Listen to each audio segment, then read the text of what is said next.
വചനം ആത്മമാരിയ ആത്മീയമാമുണർവാലേ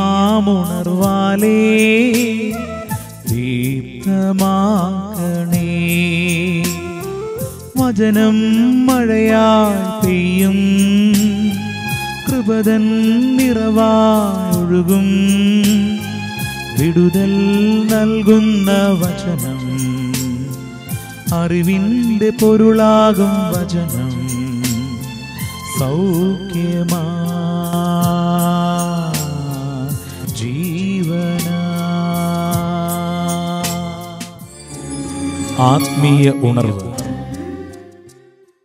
praise the Lord. Hallelujah.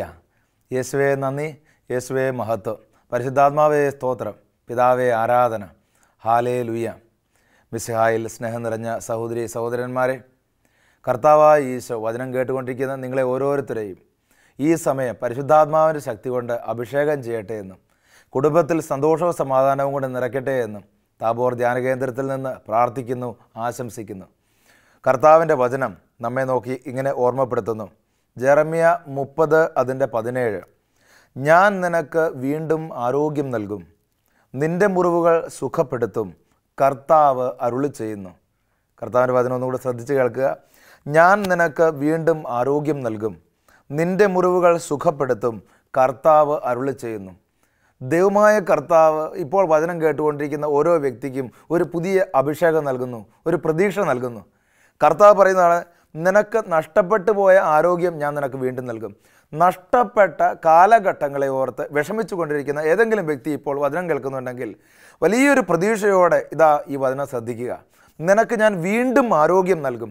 വീണ്ടും ജീവിതം നൽകുന്ന വ്യക്തിയാണ് കർത്താവായ യേശു. നമ്മൾ ചിന്തിക്കുക, ബർത്തേമീസ് എന്ന് പറയുന്ന ഒരു അന്ധയാചകൻ, അവൻ ജെറീക്കോയുടെ വഴിയിലിരുന്നിട്ട് ഭിക്ഷ യാചിച്ചു കൊണ്ടിരുന്ന മനുഷ്യനാണ്. ഒരു ദിവസം കർത്താവിനെക്കുറിച്ചുള്ള ഒരു അറിവ് കിട്ടിയപ്പോൾ ഇവൻ നീട്ടി വിളിച്ചു പറയുകയാണ്, ദാവീദിൻ്റെ പുത്ര ഒന്ന് നിൽക്കണമേ, എന്നിൽ കനിയണമേ. നീട്ടി വിളിച്ച് അവൻ പ്രാർത്ഥിച്ചപ്പോൾ ഇതാ കർത്താവ് അവന് വേണ്ടി അവിടെ നിന്നു. കർത്താവിൻ്റെ വചനം എന്താ പറയണത്? ഞാൻ നിനക്ക് വീണ്ടും ആരോഗ്യം നൽകും, നിന്റെ മുറിവുകൾ സുഖപ്പെടുത്തും. വീണ്ടും നൽകും എന്ന് പറഞ്ഞാൽ പണ്ട് ആരോഗ്യമുണ്ടായിരുന്നു, പണ്ട് സമ്പത്തുണ്ടായിരുന്നു, പണ്ട് കാര്യങ്ങളെല്ലാം നല്ല ഭംഗിയായിട്ട് പോയി, നല്ല കുടുംബമായിരുന്നു. ഇന്ന് ഛിന്ന ഭിന്നമായി പോയിരിക്കുന്നു. വലിയ പ്രതീക്ഷയോടുകൂടി ജീവിതം ആരംഭിച്ചിട്ട് ഇന്ന് നിരാശയിൽ കഴിയുന്ന ചില വ്യക്തികളുണ്ട്. ഈ ബർത്തേമ്യൂസിൻ്റെ ആ ഒരു ചരിത്രം നമ്മൾ നോക്കുക. ബർത്തേമ്യൂസ് കർത്താവിൻ്റെ അടുത്ത് വന്നപ്പോൾ ബർത്തേമ്യൂസ് പറയുന്നൊരു കാര്യം ഇതാണ്, കർത്താവേ എനിക്ക് വീണ്ടും കാഴ്ച തിരിച്ചു കിട്ടണം എന്ന് പറഞ്ഞാൽ പണ്ട് കാഴ്ചയുണ്ടായിരുന്നു, പണ്ട് ഞാൻ അന്ധനല്ലായിരുന്നു, ഒരു നല്ലൊരു സ്വപ്നങ്ങളുള്ളൊരു ജീവിതം എനിക്കുണ്ടായിരുന്നു, ഏതോ കാലഘട്ടത്തിൽ വെച്ച് തകർന്നു പോയി. പ്രിയപ്പെട്ട സഹോദര സഹോദരി, നിൻ്റെ കുടുംബജീവിതത്തിൽ തകർച്ചകൾ ഉണ്ടായിട്ടുണ്ടെങ്കിൽ, വ്യക്തി ജീവിതത്തിൽ നഷ്ടങ്ങൾ ഉണ്ടായിട്ടുണ്ടെങ്കിൽ, പഴയ കാലങ്ങളിലെ പ്രതാപത്തിലേക്ക് കർത്താവ് നിന്നെ തിരിച്ചു വിളിക്കുന്നു. ദൈവം എല്ലാം തിരികെ തരുന്നൊരു ദൈവമാണ്. കർത്താവ് എന്താ പറഞ്ഞത്? നിനക്ക് ഞാൻ വീണ്ടും ആരോഗ്യം നൽകും. ബർത്തേമ്യൂസ് എന്ന് പറയുന്ന വ്യക്തിക്ക് വീണ്ടും ആരോഗ്യം നൽകി. നടുക്കടലിലാണ് നിൻ്റെ ജീവിതമെങ്കിൽ ഈ സമയം വചനം കേട്ടുകൊണ്ടിരിക്കുമ്പോൾ പൂർണ്ണമായും ദൈവത്തെ നിൻ്റെ ജീവിതത്തിലേക്ക് വിളിക്കുക. നടുക്കടലിലുള്ള ശിഷ്യന്മാരെക്കുറിച്ച് വചനം പറയുന്നത് നമ്മൾ ശ്രദ്ധയോടെ കേൾക്കുക. മർക്കോസിൻ്റെ സുവിശേഷം അതിൻ്റെ 6-ാം അധ്യായം 45 മുതലുള്ള തിരുവചനങ്ങൾ. മനോഹരമായൊരു സംഭവം അവിടെ പറയുകയാണ്. താൻ ജനക്കൂട്ടത്തെ പിരിച്ചുവിടുമ്പോഴേക്കും വഞ്ചിയിൽ കയറി തനിക്ക് മുമ്പേ മറുകരയിലുള്ള ബെത്സായിദയിലേക്ക് പോകാൻ അവൻ ശിഷ്യന്മാരെ നിർബന്ധിച്ചു. കർത്താവ് ഒരു വഴി പറഞ്ഞു കൊടുത്തു, നിങ്ങൾ പോവുക. ചിന്തിക്കുക, ജീവിതം തുടങ്ങിയപ്പോൾ ദൈവം നിനക്ക് വേണ്ടി പദ്ധതി മെനഞ്ഞിട്ടുണ്ട്, നിനക്ക് വേണ്ടി പല വഴികൾ ദൈവം തുറന്നിട്ടുണ്ട്. ശിഷ്യന്മാരെ കർത്താവ് ഒരു വഴി കാണിച്ച് പറഞ്ഞു വിടുകയാണ്. എന്ന് പറഞ്ഞാൽ ആ വഴിയിലൂടെ നീ നടക്കുക. ഇനി ആ വഴിയിലൂടെ പോയപ്പോൾ എന്ത് സംഭവിച്ചു? ആളുകളോട് യാത്ര പറഞ്ഞ ശേഷം അവൻ പ്രാർത്ഥിക്കാൻ മലയിലേക്ക് പോയി. വൈകുന്നേരമായപ്പോൾ വഞ്ചി നടുക്കടലിലായിരുന്നു. ഇവിടെയാണ് കാര്യങ്ങളുടെ ഗതി മാറുന്നത്. നോക്കി പ്രിയപ്പെട്ടവരെ, കർത്താവ് വഴി പറഞ്ഞു കൊടുത്തപ്പോൾ പോലും വഞ്ചി നടുക്കടലിലെത്തി എന്നുള്ളതാണ് സത്യം. പ്രിയപ്പെട്ടവരെ, നടുക്കടലിലാണ് വഞ്ചിയെങ്കിലും കർത്താവിന് അതൊരു അസാധ്യമായിട്ടുള്ള സ്ഥലമല്ല. നടുക്കടലിൽ കിടക്കുമ്പോൾ, നടുക്കടലിൽ ഒരു പ്രശ്നം ഉണ്ടായിക്കൊണ്ടിരിക്കുമ്പോൾ അവിടെ ആ പ്രദേശത്ത് ചിലപ്പോൾ ഒരു ബോട്ട് ഉണ്ടായിക്കൊള്ളുന്ന നിർബന്ധമില്ല. വഞ്ചി നടുക്കടലിലായിരുന്നു എന്നാണ് വചനം പറയുന്നത്. നടുക്കടലിലായിരിക്കുന്നു. അടുത്തത്, അവൻ തനിച്ച് കരയിലും. യേശു കരയിൽ, ശിഷ്യന്മാർ നടുക്കടലിൽ. അവൻ വഞ്ചി തുഴഞ്ഞ് അവശരായി എന്ന് അവൻ മനസ്സിലാക്കി, കാരണം കാറ്റ് പ്രതികൂലമായിരുന്നു. പ്രിയപ്പെട്ട സഹോദര സഹോദരി, നോക്കിയേ, ഒരു കുഴപ്പമില്ലായിരുന്നു, നന്നായിട്ട് ജീവിതം ആരംഭിച്ചു. കുറച്ച് മുന്നോട്ട് പോയി നടുക്കടലിൽ എത്തിക്കഴിഞ്ഞപ്പോൾ ഈ കൃത്യം ഒരു ഒരു ഒരു ഒരു സഹായത്തിന് ആരും ഇല്ലാത്ത സമയത്ത് എത്തിയപ്പോൾ പ്രതികൂലമായി കാറ്റടിച്ചു. വലിയൊരു കൊടുങ്കാറ്റടിച്ചപ്പോൾ ആര് സഹായിക്കും? ഇതാണ് നമ്മുടെ ജീവിതം. പ്രിയപ്പെട്ട സഹോദര സഹോദരി, നിങ്ങൾ ചിന്തിച്ച് നോക്കുക. ഒരു കുഴപ്പമില്ലായിരുന്നു, നന്നായിട്ട് പോയിക്കൊണ്ടിരുന്നപ്പോൾ ചില പ്രത്യേക സാഹചര്യങ്ങളിലൂടെ കടന്നു പോയപ്പോൾ ഒരു ശങ്കയുണ്ടായിരുന്നു, ഇങ്ങോട്ട് പോകണോ പോകണ്ടയോ. കൃത്യം അവിടെ എത്തിയപ്പോൾ ഇതാ ആ ഒരു പ്രതിസന്ധി കടന്നു വന്നു. ആ പ്രതിസന്ധിയിൽപ്പെട്ട് ജീവിതത്തിൽ കിടന്ന് വെള്ളം കുടിച്ചുകൊണ്ടിരിക്കുകയാണ്, ഒന്നും ചെയ്യാൻ പറ്റാത്തൊരവസ്ഥ. ഈ അവസ്ഥയിൽ കർത്താവ്, പ്രിയപ്പെട്ടവരെ, കരയിലിരുന്ന കർത്താവ് അറിഞ്ഞു കടലിൽ കാറ്റടിക്കുന്നു. കർത്താവ് ഇതാ ആ നടുക്കടലിലുള്ള വഞ്ചിയിലേക്ക് നടന്നെടുക്കുകയാണ്. കർത്താവ് വചനം പറയുന്നു, അവരെല്ലാവരും അവനെ കണ്ട് പരിഭ്രമിച്ചു പോയി. ഉടനെ അവൻ അവരോട് സംസാരിച്ചു, ധൈര്യമായിരിക്കുവിൻ, ഞാനാണ്, ഭയപ്പെടേണ്ട. അവൻ വഞ്ചിയിൽ കയറി, അപ്പോൾ കാറ്റ് ശമിച്ചു. പ്രിയപ്പെട്ടവരെ, ഇതാണ് നമ്മുടെ ജീവിതം. കർത്താവ് വഞ്ചിയിൽ കയറി എന്ന് പറയുമ്പോൾ നമ്മുടെ ജീവിതത്തിലേക്ക് കയറി വരണം. ഏത് നടുക്കടലിലായിരിക്കുന്ന വ്യക്തി, ചില രോഗങ്ങൾ നമ്മുടെ ജീവിതത്തിൽ അലട്ടിക്കഴിഞ്ഞു കഴിഞ്ഞാൽ നടുക്കടലിൽപ്പെട്ട അവസ്ഥ. എന്താണ് അവസ്ഥ? ആർക്കും സഹായിക്കാൻ സാധിക്കുന്നില്ല. ഡോക്ടറെ അടുത്ത് പല രീതിയിൽ പല ഡോക്ടർമാരെ പോയി കണ്ടു, മരുന്നില്ലെന്നാണ് ഡോക്ടർ പറയണത്. പിന്നെ ജീവിതം അങ്ങോട്ട് തള്ളി നീക്കുക. നടുക്കടലിൽപ്പെട്ട് മുന്നോട്ട് പോകാൻ പറ്റാത്തൊരു പ്രതിസന്ധി, സാമ്പത്തിക തകർച്ച വന്നിട്ട് വലിയ വിഷമത്തിലേക്ക് പോകുന്ന ആളുകൾ. എന്തുകൊണ്ടാണ് ചില മനുഷ്യർ സാമ്പത്തിക തകർച്ചയിൽ ആത്മഹത്യക്ക് പരിശ്രമിക്കുന്നത്? കുടുംബത്തോട് സ്നേഹമില്ലാഞ്ഞിട്ടാണോ? അല്ല. മാതാപിതാക്കന്മാരോട് മക്കളോടൊന്നും ഒരു ബന്ധമില്ലാത്തത് കൊണ്ടാണോ? അല്ല. നടുക്കടലിൽ പെട്ട് കഴിഞ്ഞപ്പോൾ മുന്നോട്ട് പോകാൻ പറ്റുന്നില്ല. അവിടെ നിന്ന് കഴിഞ്ഞാൽ മരിക്കുമെന്ന് പറഞ്ഞിട്ട് സ്വയം മരിക്കാൻ പോവുകയാണ്. ഇതാണിത്. അല്ലാതെ അവർക്ക് കുടുംബത്തോട് പ്രശ്നമുണ്ടായിട്ടോ വിഷമമുണ്ടായിട്ടോ ഒന്നുമല്ല. ആത്മഹത്യക്ക് ചില ആളുകൾ തയ്യാറെടുക്കുന്നത് പ്രതിസന്ധി ഘട്ടങ്ങളിൽ പതറിപ്പോകുന്നത് കൊണ്ടാണ്. ഹല്ലേലൂയ, യേശുവേ നന്ദി, യേശുവേ മഹത്വം, കർത്താവേ സ്തോത്രം. പ്രിയപ്പെട്ടവരെ, ഇങ്ങനെ പ്രതിസന്ധിയിൽപ്പെട്ട ഒരു വ്യക്തിയെ ഈ അടുത്ത നാളിൽ കാണാനിടയായി. അദ്ദേഹം ധ്യാനത്തിന് വന്നപ്പോൾ സംസാരിച്ചപ്പോൾ അദ്ദേഹം ചോദിച്ചൊരു കാര്യം ഇതാണ്, എനിക്ക് എന്തെങ്കിലും ഒരു ജോലി കിട്ടിയാൽ നല്ലതായിരുന്നു. അപ്പോൾ അദ്ദേഹത്തോട് ഞാൻ ചോദിച്ചത്, ജോലി കിട്ടണമെന്ന് പറഞ്ഞാൽ ഇപ്പോൾ നിങ്ങൾ എന്ത് ജോലിയാണ് ഉദ്ദേശിക്കുന്നത്? അപ്പോൾ അദ്ദേഹം പറഞ്ഞു, എന്ത് ജോലിയും ചെയ്യും. അപ്പോൾ എന്ത് ജോലിയും ചെയ്യുമെന്ന് പറഞ്ഞപ്പോൾ ഞാൻ പറഞ്ഞു, അപ്പോൾ നിങ്ങൾക്ക് എന്ത് ശമ്പളമാണ് പ്രതീക്ഷിക്കുന്നത്? അദ്ദേഹം പറഞ്ഞു, എനിക്ക് ശമ്പളമൊന്നും വേണ്ട. അപ്പോൾ ശമ്പളമൊന്നും വേണ്ടെന്ന് പറഞ്ഞപ്പോൾ എനിക്ക് അത്ഭുതമായി. എന്ത് ജോലിയും ചെയ്യും, ശമ്പളവും വേണ്ട. അപ്പോൾ ഈ മനുഷ്യരോട് സംസാരിച്ചപ്പോൾ ഇദ്ദേഹം പറയുകയാണ്, ശമ്പളം തരാൻ നിന്ന് കഴിഞ്ഞാൽ അച്ഛാ, മാസത്തിൽ 1,00,000 രൂപ ശമ്പളം തന്നാലും എനിക്കത് തികയില്ല. അദ്ദേഹം പറയുകയാണ്, കടക്കണിയിൽ മുങ്ങി, ഒരു പ്രതിസന്ധിയിൽ ഒന്നും വഴി കാണാൻ പറ്റാതെ അലയുന്നൊരു മനുഷ്യൻ.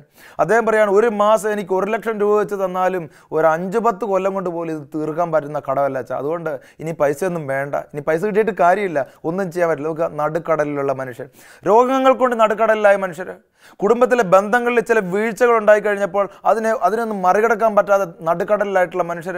പ്രിയപ്പെട്ടവരെ, കർത്താവിൻ്റെ വചനം പറയുന്നു, നടുക്കടലിൽപ്പെട്ട ഏതൊരു വ്യക്തിയെയും രക്ഷിക്കുവാൻ വേണ്ടി കർത്താവ് കടന്നു വരും. യേശുവിനെ വിളിച്ച് പ്രാർത്ഥിച്ചാൽ കർത്താവ് കടന്നു വരും. ഇവിടെ ഈ വചനം എന്താ പറയണത്? കടലിന് മീതെ അവൻ നടന്നു വന്നു. ഒരു കാലഘട്ടത്തിലും ചിന്തിക്കാത്ത കാര്യം, ദൈവം ഈ കടലിന് മീതെ നടന്നു വരുമെന്ന് അവർ ചിന്തിക്കുന്നില്ല. കാരണം യേശു മനുഷ്യപുത്രൻ കടലിന് മീതെ നടന്നു വരുമെന്ന് ശിഷ്യന്മാർ പോലും പ്രതീക്ഷിച്ചില്ല. ഇതാ കടലിന് മീതെ നടന്നു വരുന്നു എന്ന് പറഞ്ഞാൽ നിന്റെ ജീവിതത്തിലെ അസാധ്യതയാണ്. മനുഷ്യൻ കടലിന് മീതെ നടക്കില്ല, ഇങ്ങനെ ഒരു ചരിത്രം ഭൂമിയിൽ ഉണ്ടായിട്ടില്ല. നിന്റെ ബിസിനസ് ഇനി നടക്കില്ല എന്ന് നീ ചിന്തിക്കുന്നു. നിന്റെ കുടുംബജീവിതം ഇനി ഒരുമിക്കില്ലെന്ന് നീ ചിന്തിക്കുന്നു. നിനക്ക് ജോലി കിട്ടാൻ സാധ്യതയില്ലെന്ന് നീ ചിന്തിക്കുന്നു. നിനക്ക് വിദേശത്തേക്ക് പോകാൻ പ്രായം കഴിഞ്ഞു പോയി, ഇത്ര പ്രായത്തിനുള്ളിൽ വിദേശത്തെത്തണം, ഇനി ജോലി അവിടെ കിട്ടണമെന്ന് നീ വിചാരിക്കുന്നു. പ്രിയപ്പെട്ടവരെ, ഏത് അസാധ്യതയാണെങ്കിലും കർത്താവായ ദൈവം വെള്ളത്തിന് മുകളിലൂടെ നടന്നു വന്നെങ്കിൽ അത് ഏറ്റവും വലിയ അസാധ്യതയായിരുന്നില്ലേ? അതുപോലെ നിന്റെ ജീവിതത്തിൽ നടന്നു വരുമെന്ന് നീ ഇപ്പോൾ തീക്ഷ്ണമായി പ്രാർത്ഥിക്കണം, വിശ്വസിക്കണം. ഇപ്പോൾ ദൈവം കടന്നു വരുന്ന സമയമാണ്. വിശ്വാസത്തോടെ സ്തുതിച്ച് പ്രാർത്ഥിക്കുക. ഒരു 5 മിനിറ്റ് യേശുവേ വരണമേ, യേശുവേ വരണമേ, യേശുവേ വരണമേ എന്ന് വിളിച്ച് പ്രാർത്ഥിക്കുക. കർത്താവിൻ്റെ വചനം പറയുന്നുണ്ടല്ലോ, അപ്പസ്തോല പ്രവർത്തനങ്ങളിൽ കർത്താവിൻ്റെ നാമം വിളിച്ചപേക്ഷിക്കുന്നവർ രക്ഷ പ്രാപിക്കും എന്ന് പറഞ്ഞാൽ നടുക്കടലിലുള്ള വ്യക്തി ആദ്യം എടുത്ത് വിളിക്കേണ്ടത് ഈശോയുടെ നാമം. പല പേരുകൾ വിളിച്ച് നോക്കിയില്ലേ? ഫോണിനടുത്ത് എത്ര ആളുകളെ സഹായത്തിന് വിളിച്ചു, അറിയാവുന്ന ബന്ധുക്കാരോടെല്ലാം വഴികൾ ചോദിച്ചു, ബുദ്ധിമാന്മാരായ ആളുകളുടെ അടുത്ത് പോയി സഹായം തേടി. എന്നിട്ടെന്താണ്? ഇപ്പം എവിടെ എത്തുന്നില്ല. കർത്താവിൻ്റെ നാമം വിളിച്ചപേക്ഷിക്കുന്നവർ രക്ഷ പ്രാപിക്കും. നടുക്കടലിലുള്ള വ്യക്തി, ദുഃഖത്തിലാണ്ടിരിക്കുന്ന വ്യക്തി, വിലപിച്ച് ഒന്നും ചെയ്യാൻ പറ്റാത്ത നിഷ്ക്രിയനായിരിക്കുന്ന മനുഷ്യ, നീ കർത്താവിനെ വിളിക്കുക, ബൈബിൾ തുറന്ന് വായിക്കുക, കർത്താവിൻ്റെ വചനം എടുത്തു വെച്ച് പ്രാർത്ഥിക്കുക. നിൻ്റെ മുമ്പിൽ ഇതാ ഒരു വഴി കർത്താവ് തുറന്നു വരുവാൻ ആഗ്രഹിക്കുന്നു. കർത്താവിൻ്റെ വചനം പറയുന്നു, കർത്താവിൻ്റെ യോഹന്നാനം 8:12, ഞാൻ ലോകത്തിൻ്റെ പ്രകാശമാണ്, എന്നെ അനുഗമിക്കുന്നവൻ ഒരിക്കലും അന്ധകാരത്തിൽ നടക്കുകയില്ല, അവന് ജീവൻ്റെ പ്രകാശമുണ്ടായിരിക്കും. നടുക്കടലിൽ അവിടെ വെളിച്ചം നൽകാൻ ആരുണ്ട് പ്രിയപ്പെട്ടവരെ? ആരുമില്ല. നടുക്കടലിൽ ഇത് അന്ധകാരത്തിൽപ്പെട്ട് വചനം എന്താ പറയണത്? അവൻ വൈകുന്നേരമായപ്പോൾ ആളുകളോട് യാത്ര പറഞ്ഞ ശേഷം അവന് പ്രാർത്ഥിക്കാൻ മലയിലേക്ക് പോയി. വൈകുന്നേരമായപ്പോൾ വഞ്ചി നടുക്കടലിലായിരുന്നു. എല്ലാം കഴിഞ്ഞ് രാത്രി സമയത്ത് നടുക്കടലിൽ കിടക്കുക, ഒരു വെട്ടമില്ല, കൂരിട്ടത്ത് തിരമാല അടിച്ചിട്ട് എങ്ങോട്ട് തൊഴി ഒന്നും പിടികിട്ടുന്നില്ല. സഹോദര സഹോദരി, നിന്റെ ജീവിതത്തിന് കർത്താവ് വെളിച്ചം തരണം. യേശു എന്ന് പറയുന്ന വ്യക്തിയെ നീ വിളിച്ച് പ്രാർത്ഥിക്കണം. അസാധ്യതകളുടെ നടുക്കടലിലേക്ക് കർത്താവിനെ വിളിക്കണം. നോക്കിയേ, കർത്താവിനെ മാത്രമേ നീ നടുക്കടലിൽ താഴാതെ കാത്തു സൂക്ഷിക്കാൻ പറ്റുള്ളൂ. പത്രോസ് എന്ന് പറയുന്ന ഒരു മനുഷ്യൻ, ഇതാ യേശു വെള്ളത്തിന് മുകളിലൂടെ നടന്നപ്പോൾ ഇവനൊരു ആഗ്രഹം തോന്നി, എനിക്കൊന്ന് നടന്നു കളയാം. ഇവനിങ്ങനെ നടന്നു കഴിഞ്ഞിട്ട് കുറച്ച് കഴിഞ്ഞ് സൈഡിലേക്ക് നോക്കിയപ്പോൾ ഇതാ വെള്ളത്തിലേക്ക് താഴ്ന്നു പോകുന്നു. കർത്താവ് അവനെ കൈക്ക് പിടിച്ചു. ഇത് ഒരു ചെറിയ കാര്യമല്ല ഇത് പ്രിയപ്പെട്ടവരെ. കർത്താവ് കൈപിടിച്ചാൽ നടുക്കടലിൽ താഴ്ന്നു പോകുന്ന നീ അവിടെ നിന്ന് ഉയർത്തു വരും. പത്രോസിനെ കൈപിടിച്ച് ഉയർത്തിയപ്പോൾ അവൻ്റെ ജീവിതത്തിലെ മരണത്തെ അവൻ മുന്നിൽ കണ്ടല്ലോ. ആ മരണത്തെ മുന്നിൽ കണ്ട വചനം പറയുന്ന അവൻ നിലവിളിച്ചു എന്നാണ് പറയണത്. നിലവിളിക്കുന്ന മനുഷ്യ, കരയുന്ന മനുഷ്യ, ദുഃഖത്തിൽ നിരാശപ്പെട്ട് വഴി കാണാതെ അലയുന്ന അന്ധകാരത്തിൽ തപ്പുന്ന പ്രിയപ്പെട്ട സഹോദര സഹോദരി, കർത്താവിനെ വിളിക്കേണ്ട സമയമായി. ഇനി ഒട്ടും വൈകരുത്. കർത്താവിൻ്റെ വചനം പറയുന്നു, കർത്താവിനെ അന്വേഷിക്കാൻ കണ്ടെത്താൻ കഴിയുന്ന ഇപ്പോൾ തന്നെ അവിടുത്തെ വിളിച്ചപേക്ഷിക്കുവാൻ. വചനം പറയുന്നുണ്ടല്ലോ, ഇതാ രക്ഷയുടെ സമയം. ഇന്ന് കർത്താവിൻ്റെ വചനം പറയുന്നു, ഇന്ന് ഇതാ രക്ഷയുടെ സമയം. ഈ ദിവസം നിങ്ങളൊന്ന് വിളിക്കുക. നിരാശപ്പെട്ട് കഴിയുന്ന വ്യക്തി എന്ത് ചെയ്യണം? ഈ വചനം കേട്ടതിന് ശേഷം നേരെ ബൈബിൾ എടുത്ത് അങ്ങോട്ട് തുറക്കുക. സുവിശേഷത്തിലെ ഒരു അധ്യായം കൂടെ വായിക്കുക. ഒരു അരമണിക്കൂർ സ്തുതിച്ച് പ്രാർത്ഥിക്കുക. അത് കഴിഞ്ഞിട്ട് യേശുവേ വരണമേ, യേശുവേ വരണമേ നിങ്ങൾ പറഞ്ഞ് പ്രാർത്ഥിക്കണം. എങ്ങനെ പറഞ്ഞ് പ്രാർത്ഥിക്കണം എന്നറിയോ? നടുക്കടലിൽ അന്ധകാരത്തിൽ വഴിയെ അറിയാതെ വലഞ്ഞ മരിക്കാൻ പോയ ശിഷ്യന്മാരുടെ അടുത്തേക്ക് യേശുവേ നീ വന്നു എന്ന ബൈബിളിലെ സത്യമാണ് ഞാൻ വിശ്വസിക്കുന്നു. ഈ സത്യത്തെ മുൻനിർത്തി ഇതിൻ്റെ വചനാഭിഷേകത്തിൽ ഞാൻ ഇപ്പോൾ വിളിച്ച് പ്രാർത്ഥിക്കുന്നു, കർത്താവേ നടുക്കടലിലേക്ക് വരണമേ. വിളിച്ച് പ്രാർത്ഥിച്ചാൽ ബൈബിളിൽ ഈ സംഭവം നടന്നിട്ടുണ്ടെങ്കിൽ നിന്റെ ജീവിതത്തിൽ ഇതേ സംഭവം ആവർത്തിക്കപ്പെടും. തനി ആവർത്തനം എന്നൊക്കെ പറയില്ലേ, ഇതുപോലെ നടക്കും പ്രിയപ്പെട്ട സഹോദര സഹോദരി. അതുകൊണ്ട് വചനം കേട്ട് കഴിഞ്ഞ ഉടനെ നീ ചെയ്യേണ്ട കാര്യം ബൈബിൾ എടുത്തു വെച്ച്, സുവിശേഷം എടുത്തു വെച്ച് തുറന്ന് വായിക്കുക. കർത്താവിൻ്റെ വചനം എടുത്ത് വായിക്കുക. എന്നിട്ട് കൊന്തയൊക്കെ ഒന്ന് ചൊല്ലി പ്രാർത്ഥിക്കുക. കുറേ നേരം സ്തുതിച്ച് പ്രാർത്ഥിക്കുക. സർവ്വതും മറന്ന് നടുക്കടലിൽ ഇനി ആരെ വിളിക്കാൻ ബാക്കിയുണ്ട്? എത്ര പേരെ വിളിച്ചു? ഒരു രക്ഷയില്ലല്ലോ. ഇനി സർവ്വതും മറന്ന് കർത്താവിനെ അങ്ങോട്ട് വിളിക്കുക. മാറ്റങ്ങളുണ്ടാകട്ടെ, ഒരു അത്ഭുതം നടക്കട്ടെ. വിളിച്ചാൽ വിളി കേൾക്കുന്നവനാണ് കർത്താവ്. കർത്താവ് പറഞ്ഞല്ലോ, കർത്താവിൻ്റെ നാമം വിളിച്ചപേക്ഷിക്കുന്ന എല്ലാവർക്കും രക്ഷ പ്രാപിക്കും. വീണ്ടും കർത്താവിൻ്റെ വചനം പറയുന്നതെന്നറിയോ? ആകാശത്തിന് കീഴെ ഭൂമിക്ക് മുകളിൽ രക്ഷയ്ക്ക് വേണ്ടി വേറൊരു നാമവും നൽകപ്പെട്ടിട്ടില്ല. യേശുവേ എന്ന് വിളിക്കുക പ്രിയപ്പെട്ടവരെ, വെറുതെ വിളിക്കുക. യേശുവേ യേശുവേ യേശുവേ യേശുവേ. എന്നിട്ട് നിൻ്റെ മനസ്സിലുള്ള എല്ലാ വിഷമവും പറയുക. എൻ്റെ ബന്ധുക്കാരെ വിളിച്ചു, നാട്ടുകാരെ വിളിച്ചു, കൂട്ടുകാരെ വിളിച്ചു, ആരും നടുക്കടലിൽ വരുന്നില്ല കർത്താവേ. ഇത് ഹൃദയത്തിൻ്റെ ഭാഷയാണ്. ഈ ഹൃദയത്തിൻ്റെ ഭാഷയിൽ നിന്ന് നീ അത് പറയണം. മക്കളെക്കുറിച്ചുള്ള ചില വേദനകൾ ഇങ്ങനെ തിങ്ങി ഭക്ഷണം കഴിക്കാൻ പറ്റാത്ത മാതാപിതാക്കന്മാരെ ഞാൻ കണ്ടിട്ടുണ്ട് പ്രിയപ്പെട്ടവരെ. വാസ്തവത്തിൽ മക്കളെ തോന്നിവാസം കാണിച്ച് നടുക്കടലിൽ പെട്ട് ഒഴിലുമ്പോൾ മാതാപിതാക്കന്മാർ ഇവിടെ ഭക്ഷണം കഴിക്കാണ്ട് ജീവിക്കുകയാണ്. മക്കൾക്കത് അറിയുന്നില്ല അവർ നടുക്കടലിലാന്ന്. മാതാപിതാക്കന്മാരാണ് ഇവിടെ അനുഭവിക്കുന്നത്. നിങ്ങളുടെ മക്കളെ ഓർത്ത് നിങ്ങൾ എന്ത് ചെയ്യണമെന്ന് അറിയാവോ? കർത്താവിനെ വിളിച്ച് പ്രാർത്ഥിക്കണം. നടുക്കടലിൽ കഴിയുന്ന മക്കളെ ഓർത്ത് മാതാപിതാക്കന്മാരെ മുട്ടുകുത്തി പ്രാർത്ഥിക്കേണ്ട സമയമാണിത്. ഈ വചനം കേട്ട് കഴിഞ്ഞ ഉടനെ എന്ത് ചെയ്യണം? ആരോഗ്യം അനുവദിക്കുമെങ്കിൽ ഒരു കൊന്തയെടുത്ത് മുട്ടിന്മേൽ നിന്നുകൊണ്ട് യേശുവിനെ വിളിച്ച് പ്രാർത്ഥിക്കുക. നടുക്കടലിലുള്ള എല്ലാ വ്യക്തികളെയും കർത്താവ് രക്ഷിക്കും. വചനം പറയുന്നത് എന്താണെന്നറിയാവോ? കർത്താവിന് അസാധ്യമായി എന്തെങ്കിലും ഉണ്ടോ? കർത്താവിന് വചനം പറയുകയാണ്. ലൂക്ക 18:20 പറയുന്നത്, മനുഷ്യർക്ക് അസാധ്യമായത് ദൈവത്തിന് സാധ്യമാണ്. അതാണ് പറയുന്നത്. എല്ലാം കർത്താവിന് സാധ്യമാണ് പ്രിയപ്പെട്ടവരെ.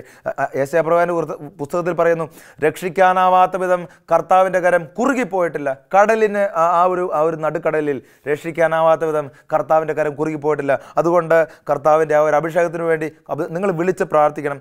യോനാ പ്രവാചകൻ വലിയ അഭിഷേകമുള്ള വ്യക്തിയായിരുന്നില്ലേ? ഇതാ കടലിൻ്റെ അടിത്തട്ടിലാണ് ഈ മനുഷ്യൻ പോയത്. നടുക്കടലിലാണോ എവിടെയാണെന്ന് നമുക്കറിയത്തില്ല. ഏതായാലും കടലിലോട്ട് എടുത്തിട്ടു നമുക്കറിയാം. എന്നിട്ട് യോഹന്നായുടെ പുസ്തകം 2:7 പറയുന്നു, എൻ്റെ ജീവൻ മരവിച്ചപ്പോൾ ഞാൻ കർത്താവിനെ ഓർത്തു. നോക്കിയേ, ആ കടലിൻ്റെ അടിത്തട്ടിൽ തിമിംഗലത്തിനുള്ളിൽ കടന്നു കഴിഞ്ഞാൽ ആർക്കും സഹായിക്കാൻ പറ്റില്ല. ഛർദ്ദിക്കണം എന്ന് വിചാരിച്ചിട്ട് തിമിംഗലത്തിൽ പോലും നടക്കാൻ പറ്റാത്ത കാര്യം ദൈവം പറഞ്ഞപ്പോഴാണ് തിമിംഗലം കൊണ്ടുപോയി ഛർദ്ദിച്ചിട്ടത് എന്ന് പറഞ്ഞാൽ ഒരു പ്രതീക്ഷയില്ല. കടലിൻ്റെ ഉള്ളിൽ എൻ്റെ ജീവൻ മരവിച്ചപ്പോൾ ഞാൻ കർത്താവിനെ ഓർത്തു. കർത്താവിനെ ഓർത്തപ്പോൾ കർത്താവ് അടുത്ത് വന്നു. നമുക്ക് പറ്റുന്നൊരു തെറ്റെന്തെന്നറിയ സഹോദര സഹോദരി, കർത്താവിനെ നമ്മൾ ഓർക്കില്ല. ദുഃഖങ്ങൾ ഓർത്തുകൊണ്ടിരിക്കും, തകർച്ചകൾ ഓർത്തുകൊണ്ടിരിക്കും, ഭാവിയിൽ നടക്കാത്ത കാര്യങ്ങൾ ഓർത്തുകൊണ്ടിരിക്കും, നഷ്ടപ്പെട്ടു പോയ പഴയ കാര്യങ്ങൾ ഓർത്തുകൊണ്ടിരിക്കും. ഇതാണ് നമ്മുടെ മിസ്റ്റേക്ക് എന്ന് പറയുന്നത്. എന്നിട്ട് ഇപ്പോഴത്തെ തലമുറകളിലൊക്കെ ആളുകൾ ചെയ്തുകൊണ്ടിരിക്കുന്നത് ഇങ്ങനെ നഷ്ടപ്പെട്ട് നടുക്കടലിൽ കഴിഞ്ഞിട്ട് നിഷ്ക്രിയരായിട്ട് കഴിയും. ഒന്നും ചെയ്യാൻ പറ്റാത്ത രീതി കഴിയും. അങ്ങനെയല്ല ചെയ്യേണ്ടത്. നമുക്കൊരു വഴിയുണ്ട്. എൻ്റെ ജീവൻ മരവിച്ചപ്പോൾ ഞാൻ കർത്താവിനെ ഓർത്തു. ദൈവത്തെ ഓർക്കണം. നിന്റെ കർത്താവിന് വചനം പറയുന്നതെന്നറിയോ? സങ്കീർത്തനങ്ങളിൽ എൻ്റെ ദൈവം പണ്ടു ചെയ്ത കാര്യങ്ങളെപ്പറ്റി ഞാൻ ഓർക്കും, കർത്താവിൻ്റെ അത്ഭുത പ്രവൃത്തികളെപ്പറ്റി ഞാൻ ധ്യാനിക്കും. കണ്ടോ, കർത്താവിൻ്റെ അത്ഭുത പ്രവൃത്തികളെ പറ്റി ധ്യാനിക്കും. ദൈവത്തെ ഓർത്താൽ ദൈവം അവിടെയുണ്ട്. അപ്പോൾ എന്തൊരു അടുത്ത വചനം പറയുന്നതാണ്, ഉടനെ അവൻ അവരോട് പറഞ്ഞു, ധൈര്യമായിരിക്കുവിൻ, ഞാനാണ്, ഭയപ്പെടേണ്ട. അവൻ വഞ്ചിയിൽ കയറി, അപ്പോൾ കാറ്റ് ശമിച്ചു. ഓക്കെ, കർത്താവ് വഞ്ചിയിൽ കയറി, കാറ്റ് ശമിച്ചു എന്ന് പറഞ്ഞാൽ ഈ പ്രശ്നങ്ങൾക്കൊരു അവസാനം ഉണ്ടെന്നല്ലേ അതിനർത്ഥം? നിങ്ങളുടെ ജീവിതത്തിലെ ഇപ്പോഴത്തെ ഈ നടുക്കടലിൽ ഒഴിയുന്ന ആ ഒരു പ്രശ്നങ്ങൾ മെല്ലെ മെല്ലെ മെല്ലെ മെല്ലെ മെല്ലെ മെല്ലെ മെല്ലെ മെല്ലെ കാലാകാലങ്ങളോളം നിൽക്കുന്നല്ല. ഇതിനൊരു അവസാനം ഉണ്ടല്ലോ പ്രിയപ്പെട്ടവരെ. കർത്താവ് പറഞ്ഞല്ലോ, ആ വഞ്ചിയിൽ കയറി കാറ്റ് ശമിച്ചു എന്ന് പറഞ്ഞാൽ ഇതിനൊരു അവസാനമുണ്ട്.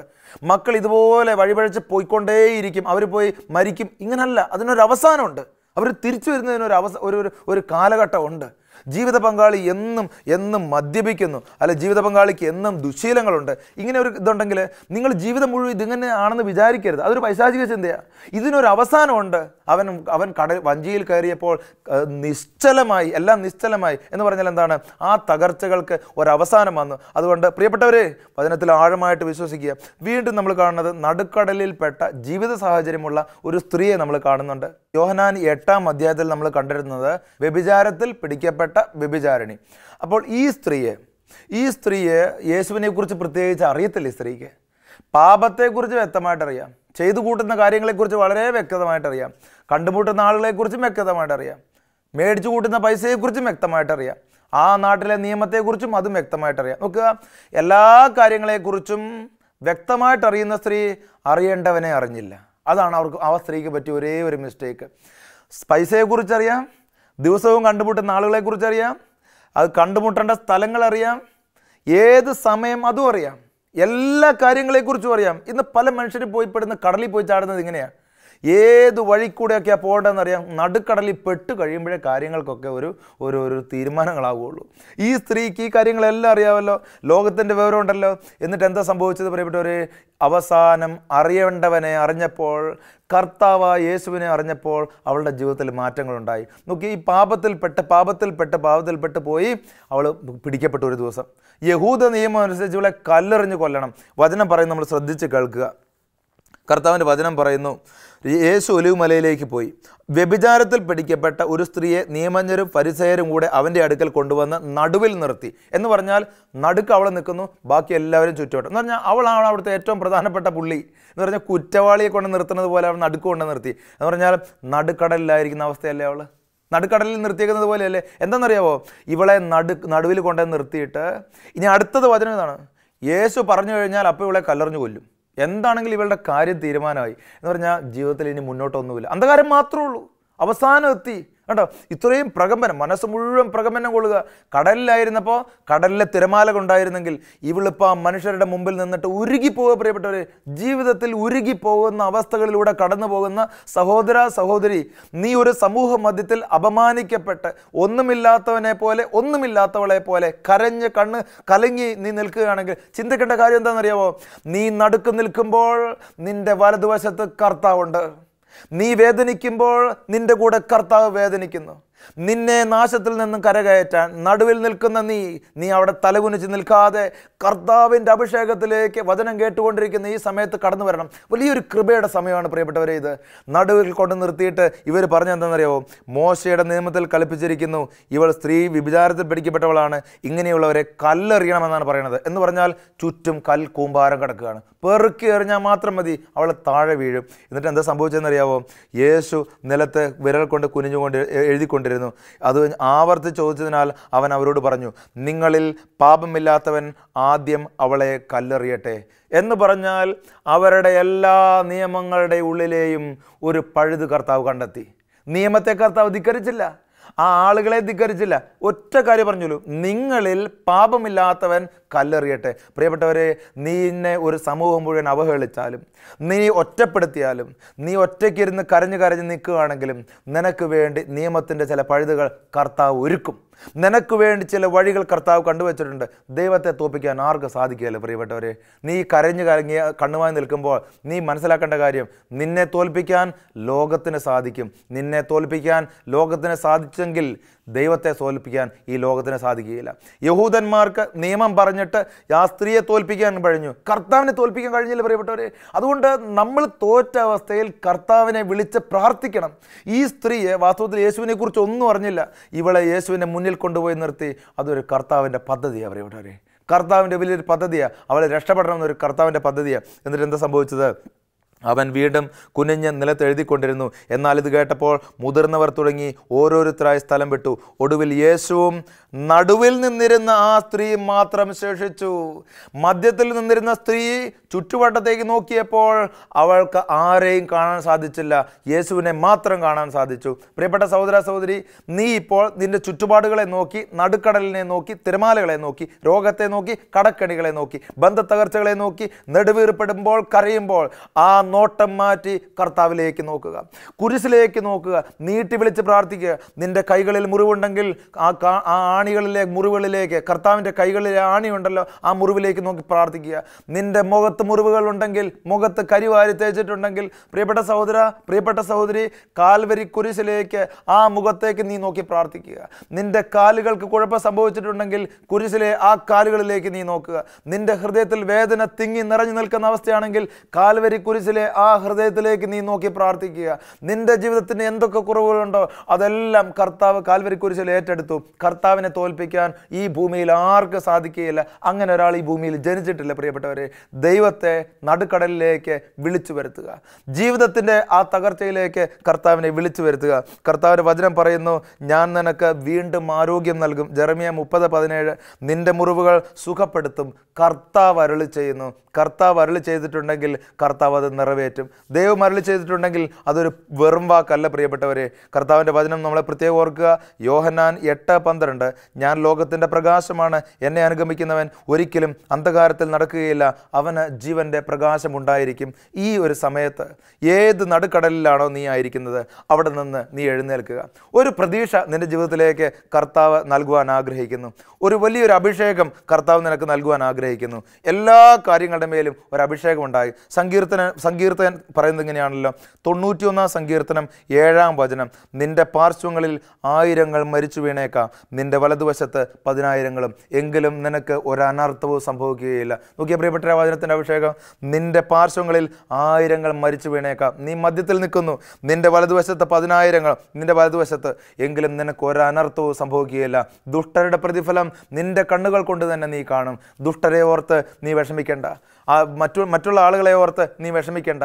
നിന്റെ ജീവിതത്തിലെല്ലാം തകർച്ചകൾ മാത്രം. എല്ലാ കാര്യങ്ങളെയും ദൈവം ക്രമീകരിക്കണമേ എന്ന് മാത്രം പ്രാർത്ഥിച്ചു കൊണ്ടിരിക്കുക. എല്ലാ കാര്യങ്ങളുടെ മേലെ പരിശുദ്ധാത്മ ശക്തിക്ക് വേണ്ടി പ്രാർത്ഥിക്കുക. ഒരു കാര്യവും ദൈവത്തിന് അസാധ്യമായിട്ടില്ല. നീ നന്മ ചെയ്ത് ജീവിച്ചു, നീ ഒരുപാട് അനുഗ്രഹങ്ങൾ ചെയ്ത് ജീവിച്ചു, പക്ഷെ നിനക്കിപ്പോൾ തകർച്ചകൾ മാത്രമുണ്ടായി. അതിനെയൊന്നും ഓർത്ത് വിഷമിക്കേണ്ട കാര്യമില്ല. നിന്റെ ജീവിതത്തിൽ ഈ നടുക്കടലിൽ കർത്താവ് വരും. വചനം പറയുന്നു, സുഭാഷിതങ്ങൾ 23:17, നിന്റെ ഹൃദയം പാപികളെ നോക്കി അസൂയപ്പെടരുത്, എപ്പോഴും ദൈവഭക്തിയിൽ ഉറച്ചു നിൽക്കുക, തീർച്ചയായും നിനക്കൊരു ഭാവിയുണ്ട്, നിന്റെ പ്രതീക്ഷയ്ക്ക് ഭംഗം നേരിടുകയില്ല. കർത്താവ് ഇതാ നിൻ്റെ ഉള്ളിലേക്ക് കടന്നു വരുന്നു. പരിശുദ്ധാത്മ ശക്തിയും പരിശുദ്ധാത്മ അഭിഷേകവും നിനക്ക് നൽകുവാൻ കർത്താവ് ആഗ്രഹിക്കുന്നു. ഏതൊരു തകർന്ന വ്യക്തിയെയും കർത്താവ് കൈപിടിച്ച് ഉയർത്തുന്നു. കർത്താവിൻ്റെ വചനം ഓർക്കുക, നീ ആഴിയിലൂടെ നടന്നാലും അത് നിന്നെ മുക്കുകയില്ല, തീയിലൂടെ നടന്നാലും അത് നിനക്ക് പൊള്ളലേൽപ്പിക്കുകയില്ല. കാരണം കർത്താവ് നിൻ്റെ വലതുകരം പിടിച്ചിരിക്കുന്നു. ദൈവത്തെ ഓർക്കുക. തടസ്സങ്ങൾ മാറട്ടെ, ജീവിതത്തിൻ്റെ നിരാശകൾ മാറട്ടെ, പുതിയ പ്രതീക്ഷകൾ ഉണ്ടാകട്ടെ, ദൈവിക സ്നേഹം നിൻ്റെ ഉള്ളിൽ നിറഞ്ഞു കവിയട്ടെ. ഈ ഒരു പ്രതീക്ഷയിൽ ഇത് വചനം കേട്ട് കഴിഞ്ഞ ഉടനെ നീ ഒരല്പനേരം പ്രാർത്ഥിക്കുക. ബൈബിൾ എടുത്ത് വായിച്ച് വചനത്തിന് വേണ്ടി പ്രാർത്ഥിക്കുക.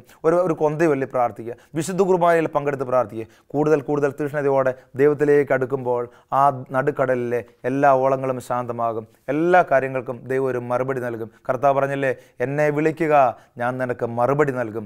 മറുപടി ആവശ്യമുള്ള എല്ലാ കാര്യങ്ങളും ദൈവം ഏറ്റെടുക്കട്ടെ. ദൈവം അനുഗ്രഹിക്കട്ടെ. വലിയ സന്തോഷത്തിലേക്ക്, വലിയ സമാധാനത്തിലേക്ക് നിന്നെയും നിൻ്റെ കുടുംബത്തെയും കർത്താവ് ഈ നിമിഷം വിളിക്കുന്നു. ദൈവം നമ്മെ ഓരോരുത്തരെയും സമൃദ്ധമായി അനുഗ്രഹിക്കട്ടെ. സന്തോഷ സമാധാനം നിറഞ്ഞൊരു ജീവിതം പരിശുദ്ധാത്മശക്തിയാൽ നയിക്കുവാൻ നിനക്കിടവരട്ടെ. പിതാവിൻ്റെയും പുത്രൻ്റെയും പരിശുദ്ധാത്മാവിൻ്റെയും നാമത്തിൽ ആമേൻ.